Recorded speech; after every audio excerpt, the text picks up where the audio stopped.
Properly changing your Monzo email is very easy to do. Today I'm going to show you how to do it. Firstly, launch the Monzo application on your smartphone or tablet. Ensure that you are connected to the internet.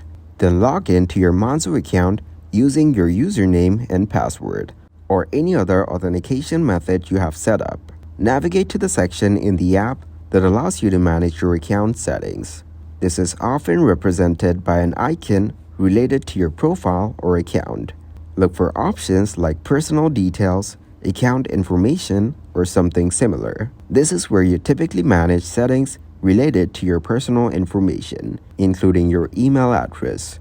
Within the personal details or account information section, you should find an option labeled Change Email or something similar. Tap on this option to proceed. You will be prompted to enter your new email address. Input the new email address that you want to associate with your Monzo account. Some systems require you to enter the new email address a second time for verification. This helps prevent errors in case of typos.